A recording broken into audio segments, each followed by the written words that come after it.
I am so happy that you're able to join us for this extended interview. Make sure to visit theoffbeatlife.com. Again, that's theoffbeatlife.com to get more killer resources. Hey everybody, thank you so much for joining us for this extended interview with Elena, where she's going to show us and share with us how to find your brand and voice as a blogger. Hey Elena. Hey, Debbie.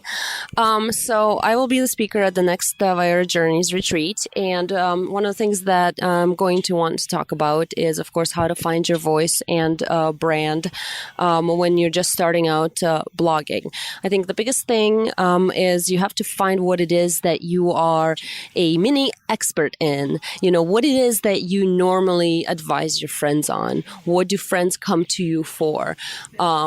Because if you have that knowledge that most people don't have, that will be something that's very valuable. Secondly, a lot of people try to put on this persona when they blog or vlog, but it's more important to be completely casual and natural. So we'll talk about that. We'll talk about how to set up, your logos and your headshots and how to present yourself to marketing agencies and brands. So looking at what you're going to be doing, how has photography and videography played a role in your business and your company?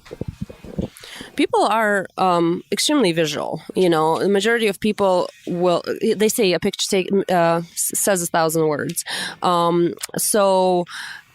Creating those visuals and putting them in an article or presenting people with visuals is more and more important because people's attention spans are going down and down and down. So, you need to have at least the basic skills in photography to create that beautiful picture because it's not as easy as what our eye sees. So I will be at the next retreat. I'll definitely be delving into that aspect of things. How to photograph, the angles, the composition, the framing, also camera settings, and what you're trying to portray in the picture. What would be one advice that you can give someone who wants to delve into this, whether it's especially in photography, if they want to make something visually appealing? I would say learn the lighting. The lighting is the king. So while there is a lot that you could do in post-processing, and that would be the second advice, learn the editing. Learn the lighting and then learn the editing.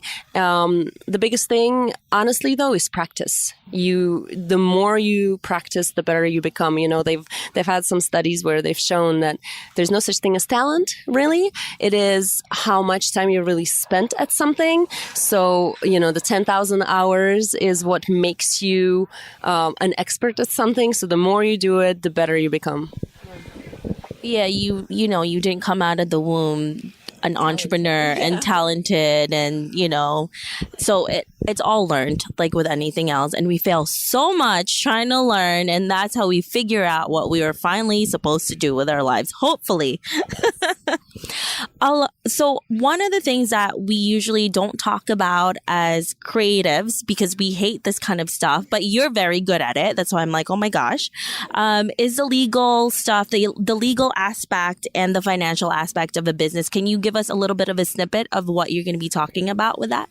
Yes. Obviously, if you're going to have a business or something that's potentially going to make money sometime in the next 3 years, you want to take advantage of certain things. And you can't take advantage of, let's say, deductions if you don't properly file the paperwork. So I'll be talking about incorporating different types of corporations or being a sole proprietor and how that affects your taxes. I'll be talking about separating finances between business and personal, which is obvious, but there's some tricks to it. I'll be talking about, state taxes as well. I'll explain to people what it is that's necessary from a legal standpoint to do business as a blogger or an influencer or any kind of online persona. And especially with you, you have a lot of people who work for you now. So that gets complicated when you're just a sole proprietor and you're on your own. And then all of a sudden you have so many people working for you. So that could get really overwhelming. So that is a great thing for us to learn from you as well. Now let's talk about taxes. Oh my goodness. This is what everybody hates. So if, especially as a nomad or someone who works anywhere, right? And a lot of your employees work in a lot of different places. How do you handle that? Taxes are actually a lot of fun to talk about. Probably because a lot of people hate them and they don't. There's a lot of gaps in knowledge. But once you learn it, once you understand the concept, it's really easy and really fun. As long as people are interested, I would love to give as much information on taxes as possible, because even without any income, just starting out, you could save so much money on taxes by just doing some tricks and some loopholes in taxes. You can literally bring home extra $3,000 just in tax refunds if you do it right without making any additional income whatsoever. So I'm actually very, very excited to let people know in on some tricks that I've learned over the years. What is one tip for taxes that you have used, especially in the beginning, that has worked for you? Tip for taxes in general, or like deductions, or? Well, I mean, for the first 3 years, you don't actually have to make any profit to take deductions. So you could literally start a business from your home, take home and office deductions, and take depreciation deductions, and take all your gear that you buy as a deduction without actually making any profit, as long as your intention is to be making profit. But these are your startup costs, basically. So even if it takes you a year or 2 years to make profit, you're still deducting all these things that you normally wouldn't have had on your 1040 on your personal tax returns.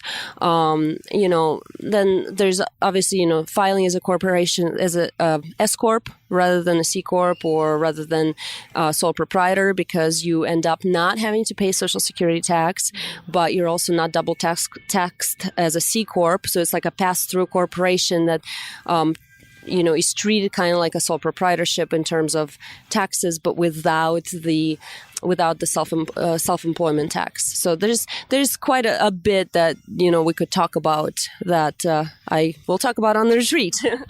And you are definitely knowledgeable. Now, the last thing is SEO. That's another thing that people are super confused about, especially bloggers. Can you give us one SEO tip? Just a little snippet of what's to come. Download the Yoast plugin. Yes, if you don't have that already, you need to. Thank you so much, Elena. This has been so much fun. Thank you for all of the tips and tricks that you gave us. And we can't wait to see you as a speaker for the next Spirit Journeys retreat. I'm excited. Thank you for having me, Debbie. Thank you.